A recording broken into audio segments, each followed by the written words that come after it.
So we were working on problem 55, and problem 55 says the double Atwood machine shown in this diagram I have already drawn has frictionless, massless pulleys and quartz.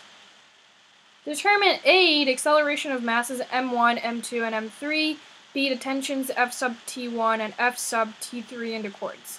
So basically we want to express A1, A2, A3, F sub T1, and F sub T3 in terms of M1, M2, and M3.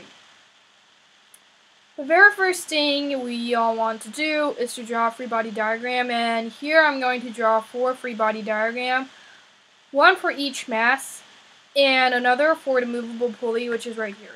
The pulley over here is fixed to the wall, or the ceiling. So, the free body diagram for mass 1, there's going to be F sub T1, and gravity, F sub G1, which is going to be M1G. There is going to be some acceleration. I'm going to let it A1. And my direction is upwards positive. For now, I'm just going to make A1 point downwards.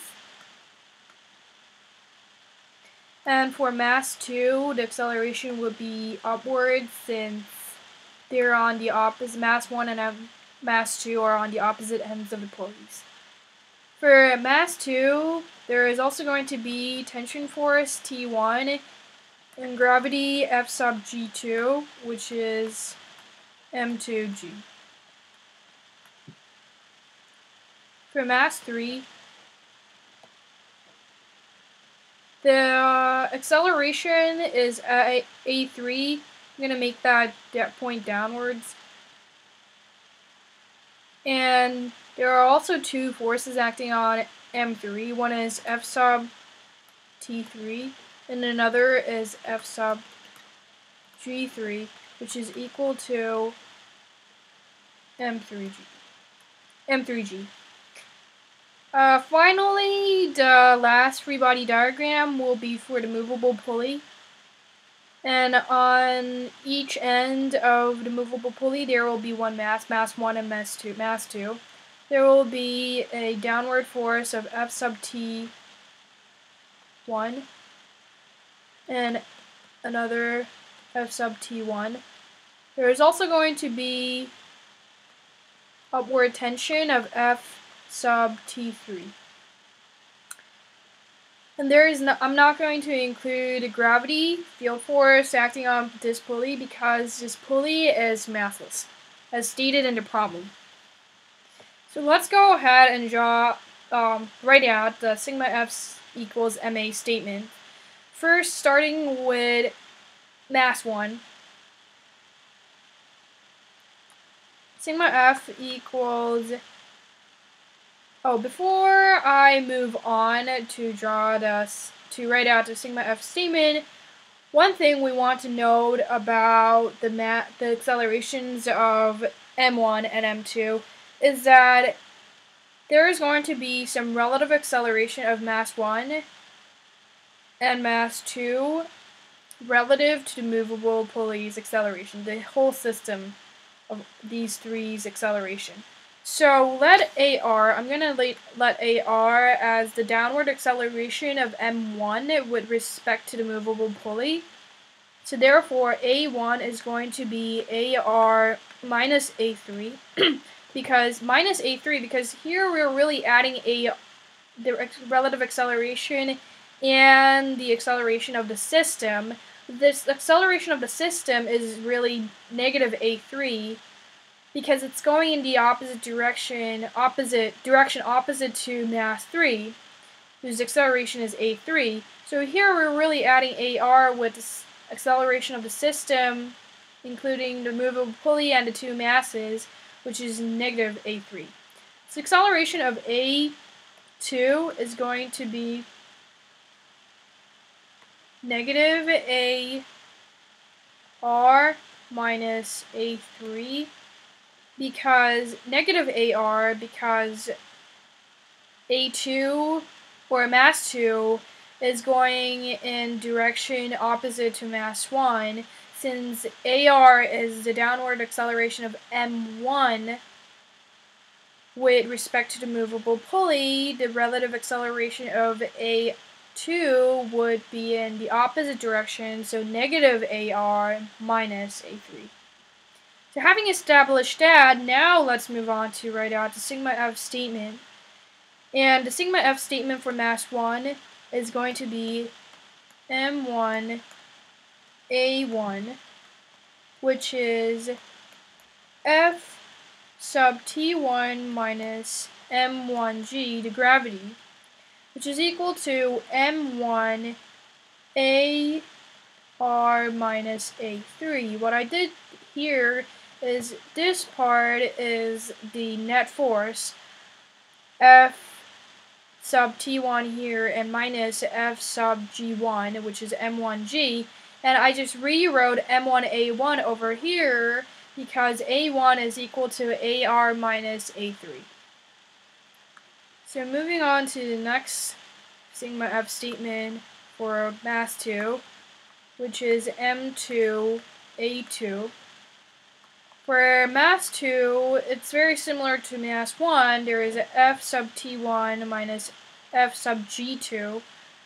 And F sub G2 is going to be M2G, so I'm just going to write that out. And I'm going to rewrite M2A2 as M2 times negative AR minus A3. Well, basically, I just substituted A2 with A2 right here, which is equal to negative AR minus A3. For mass 3, the sigma F statement is going to be M3 A3. And if we go back to the free body diagram, there is F sub T3 minus F sub G3. F sub T3 minus F sub G3, which is equal to M3G.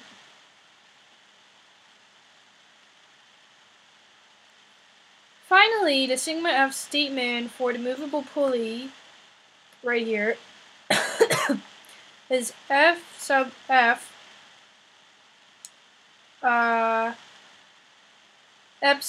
sigma F sub, I'm gonna put a P stands for pulley, equals MP AP, and AP is really equivalent to negative A3.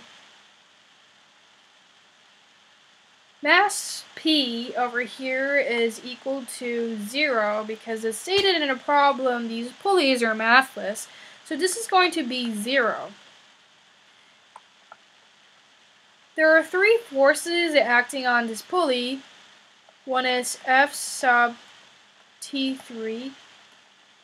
The other 2 are F sub T1 and F sub T1. So that makes it minus 2 F sub T1. Which means that F sub T3 is really equal to 2 F sub T1. So now we have 4 equations. We have one equation over here, we have another one over here, and we have a third one, and we also have a fourth one. And so now we have a system of 4 equations, and we have variables F sub T1,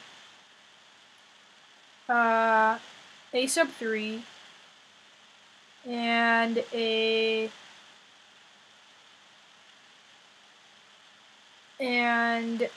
sub 1 and A sub 2 to solve for A sub 1 and A sub 2.